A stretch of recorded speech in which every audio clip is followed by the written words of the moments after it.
What's up, gang? Today I'm bringing you my alternate build of 75312 Boba Fett Starship. And this is a project I've actually been thinking about for a while. I haven't actually acted on it because I haven't had an extra copy. But ever since the beginning of the brainstorming stage, I knew that the essence of the Slave One and his original ship is very hard to recapture in any other build. The Slave One is one of the most unique vehicles crafted in Star Wars. And because of that reason, like I said, it was incredibly hard to recapture that essence. So ultimately I decided I wasn't going to be able to, and that I needed to go for a different idea that still had Boba Fett's style. And anyone who browses Rebrickable a little bit and looks for alternate builds and mocks to make, you will notice that this is actually based on an A-Wing alternate build that somebody made on Rebrickable. I unfortunately don't remember the name off the top of my head, but I will make a full card on screen so you guys can see. I always want to give credit to the original creator, so I'll go ahead and pop that up on screen right now. I apologize for not remembering your name, but my build is based on that one. I built it up in that A-Wing style first, and then I went ahead and tore it down and made it to what it is now. We've been spinning it around a little, but we're going to go ahead and change up our style. Rather than starting up at the front, we're going to go ahead and start with the cockpit. So this cockpit area is very well enclosed, very well protected by all the armor plating on the outside. With the modifications I've made, it is a little difficult to get this canopy piece up, but if you just apply pressure at the front and pull up, you'll be able to get it pretty easily. Especially after a little bit of practice, it isn't too hard. But we do have a very cozy cockpit in there, and you can see Boba Fett fits with his helmet and jetpack. We'll go ahead and get him out so we can get a better look at the details that we put in there. Up at the front of the cockpit, you can see he has a little control panel area and one joystick to pilot the craft. And on his sides there, you can see some tile studs there to represent some extra detail and some extra dashboards or buttons. Then we have the 1x2 cheese slopes going back, transitioning into the back plate there, and then we have those green slope pieces on the bottom that actually provide an armrest for Boba Fett. So when your minifigure is sat in here, he's leaned back at a comfortable position to where his eye line is still looking out of the craft, and then as well his arms are in a good position for piloting the craft.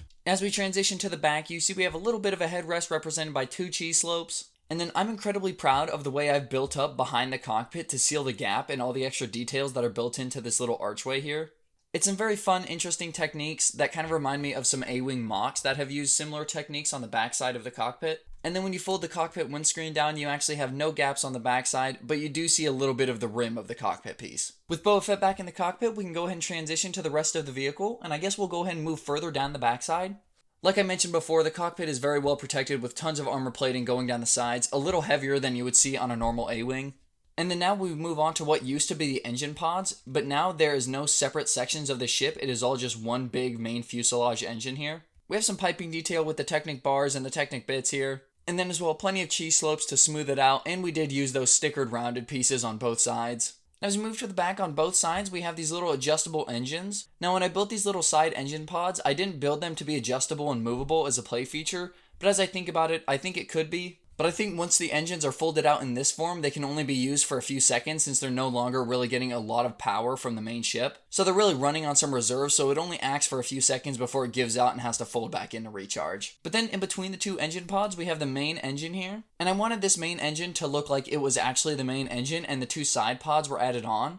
Because if you do remove those, the ship doesn't look too bad, and if you smoothed out these studs, it would look just fine. That's one thing I really wanted to drive home on this build, was that maybe it started as an A-Wing, but just like the N1 Starfighter with Mando, it's been heavily modified by Boba Fett to fit what he wants in the craft. But around the main engine, I tried to cram in as much detail as I could inside these large rounded bits. It makes these studs almost unusable except for a few select pieces like these antenna joystick pieces here. So it's very tough to cram extra detail in there, but I think I did okay. Then you can see on this end we just have that other sticker piece that came with the set. And moving up in between, just above the main engine pod, we actually do have some hidden storage. So if we pull up on this green rounded bit just behind the cockpit seat, we actually do have a little bit of weapon storage. Now you do have to break apart Boba Fett's blaster, but it does fit in there pretty snug. The only downside is it's only connected with studs at the back in order to actually fit the blaster and lightsaber hilt. So if you press too hard on this front side, it can sag down and adjust the back plate for the seat, which adjusts the cockpit piece. So I just have to be a little careful and play not to apply too much pressure on the front and more so grab it from the rear. And you can see some modifications were made to where weapon sockets used to be, and they've just been covered up with some more armor plating. Now the Slave One was overall a symmetrical ship, minus wear and tear on the different armor panels, but I did want to incorporate a little bit of asymmetry due to the mods that Boba Fett has added on.